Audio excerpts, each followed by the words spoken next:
Hello, friends, and welcome back to the Fireside Lit Book Club, a quiet, candlelit corner of the internet where we read slowly, think deeply, and speak authentically about our experiences.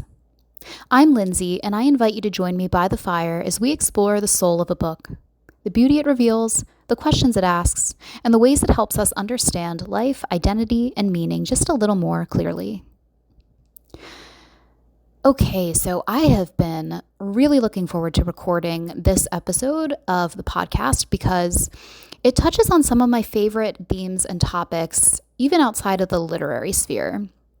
Today, we're going to be discussing the book Hello Beautiful by Napolitano, a contemporary novel published in 2023 that is all about family dynamics. As most of you here have probably experienced, family is a very complex institution, and it is usually the very first institution that any of us has experience with.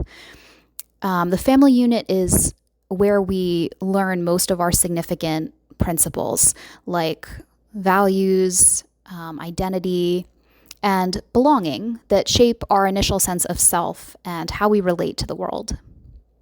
Like other institutions, there's usually a place for each member with roles assigned to each person. So, for instance, you would maybe have a house with the caretaker, the provider, and then if you have multiple children in that family, you would see roles like golden child, maybe scapegoat, even the black sheep. And who you are within that very first framework of family often shapes who you become and sets you up for success or puts you at a disadvantage.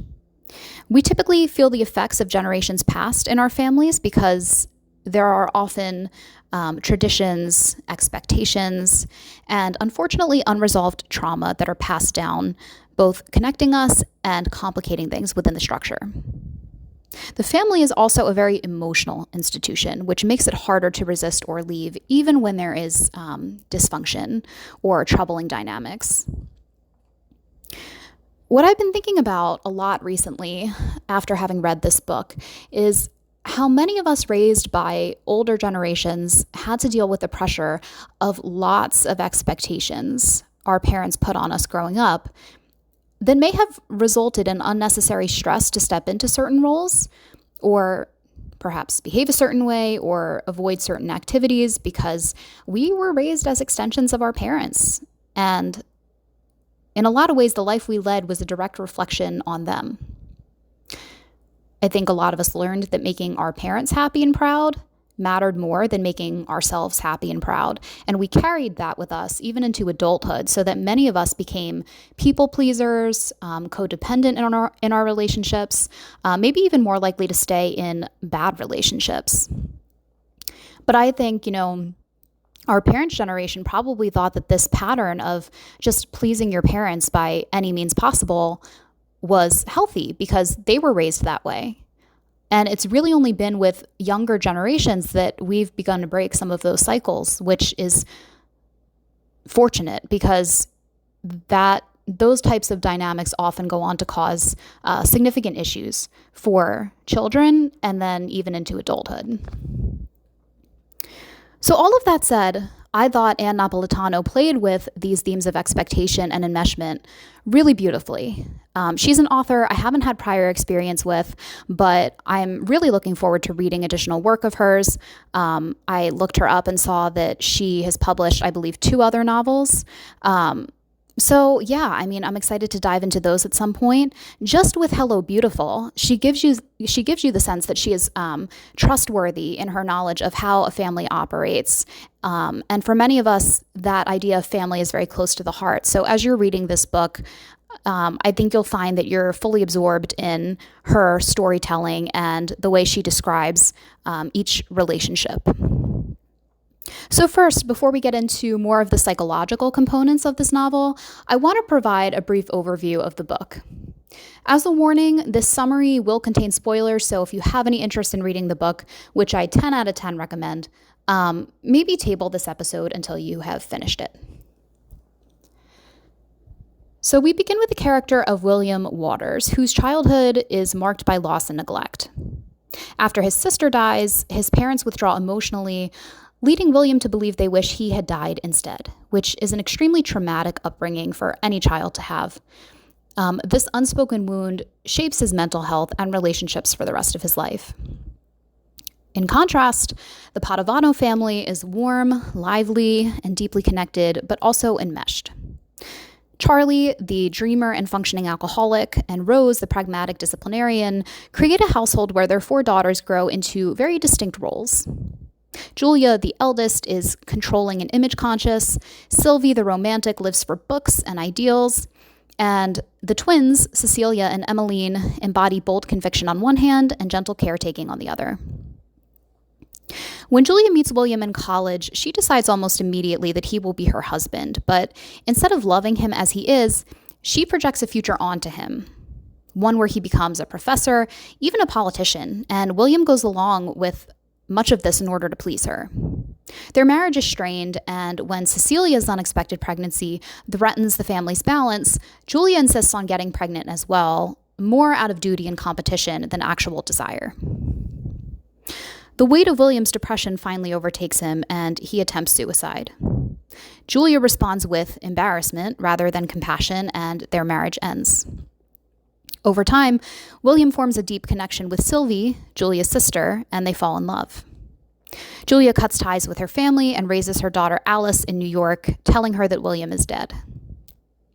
Decades later, when Sylvie is dying of cancer, the truth surfaces. Julia and Alice return to the family orbit, and Alice finally meets her father. Though the family is fractured and imperfect, Napolitano brings the story to a close with a sense of hard-won acceptance and reconciliation. So now that we've talked about the arc of this novel, I want to zoom in a little bit and talk about some of the specific ways enmeshment and codependency are presented in this novel. Some of you may have heard of family systems theory. This concept has a lot to say about these specific dynamics. Murray Bowen, for instance, coined the term differentiation of self, which basically means being able to stay connected to family while still holding your individuality. So this novel is a vivid example of what happens when that balance is missing. The sisters in some way have a really lovely bond. As an only child, reading about the experiences they have and the relationships they share, I was kind of envious at certain points. I was like, wow, I had this image of myself clustered on a little twin-size bed with 3 people. 3 sisters who I just adored, and we would just laugh and talk and share dreams and ideas. I think as an only child, there's a part of me that will always be intrigued by bonds like that. But as the story continues, we see that this bond isn't only good in many ways, it's also a little disordered. And we see this in several instances. We see it in the way Sylvie shows up in Julia's marriage to fall asleep with her on the couch every night. Instead of Julia maybe, setting a boundary around visitation and actually going to sleep with her husband. We see it again in Julia's constant sense of self to her, sense of duty to her family, taking it upon herself to keep everything in order and fix anything that seems to be off kilter. For example, Cecilia's pregnancy. Julia feels that if she can just get pregnant too, that's somehow going to restore some kind of peace in the family, despite the fact that she never actually asks her husband how he feels about having a child. She just decides, okay, I'm going to get pregnant. And we see that this first sense of duty is to her family of origin, not to her growing family, not to her husband. We also see it in the reactions of the sisters when one of them makes a decision that they know will create a state of disharmony in the family. So, for example, when Emmeline admits to Cecilia and Sylvie that she's gay, they ask her if she is certain, and they're disappointed initially by her admission. They also try to convince Julia not to move to New York because, they have this whole, they operate on this mentality that they, quote, need each other. And also, Cecilia and Emmeline try to dissuade Sylvie from being with William after his divorce to Julia because they know this will do irreparable damage to the family. So, as you can see, there's this emphasis on the family unit over individual wants, needs, and goals, which is, I think a lot of people think this is normal, but I should say it's common, it's not normal. it's actually quite toxic and harmful to anyone who experiences these dynamics because you just lose your sense of self in this. I was actually pleasantly surprised when the girls were able to move beyond this enmeshment in some ways and choose lives that ultimately felt fulfilling to them. But it takes them much of the book to get to that place and to just accept each other for who they are and for what they all chose for their lives. And obviously, there are consequences that follow the choices they all make, but that's to be expected anytime a person prioritizes their own needs and preferences over what others would like them to do. So, of course, there's a reason why so many people slip into enmeshment dynamics. A lot of people don't even know they're experiencing them because that's often the first climate of the household as they're growing up. And so they never really have anything to compare it to. That's just the environment they're launched into from birth. And also, it has its charms. Being part of a very close family often means you have people in your life who love you fiercely. They're loyal and reliable to a fault, but often these things come at a cost. And that cost is that love is highly conditional because with enmeshment comes expectation. And we see, these conditions framed as for instance, I will love you if you pursue XYZ as your career, or I will love you if you practice XYZ religion. So what we see in these family dynamics are individuals who are afraid to act as individuals for fear of disrupting the family unit. And the cost of doing this is steep because for many it means sacrificing their truest sense of self to please or placate the group. There is a tension between belonging and autonomy, and we get this tension over and over again throughout the book. Of all the characters in Hello Beautiful, we see conditional love exhibited in how Julia approaches relationships. And I gotta say, I honestly can't imagine anyone loving this character. If you read the book and you do, that's cool, I guess. I could not stand Julia Padavano. I thought she was borderline narcissistic.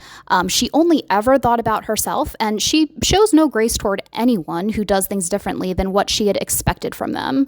And she treats everyone this way, from William to her sisters to her own daughter.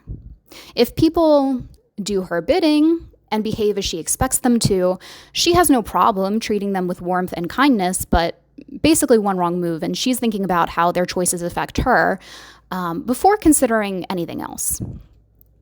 As a result, Julia's daughter Alice grows up basically a shell of a person who has always learned to put her mother's needs before her own, to the point that she even routinely smiles when she's sad because she feels obligated to ensure her mother doesn't worry about her. After a certain point, she even stops asking her mother about William and about Julia's sisters because she knows the questions cause too much distress for her mother. So she makes all these little sacrifices and allowances for her mother because she feels she has to do these things to remain in her mother's good graces.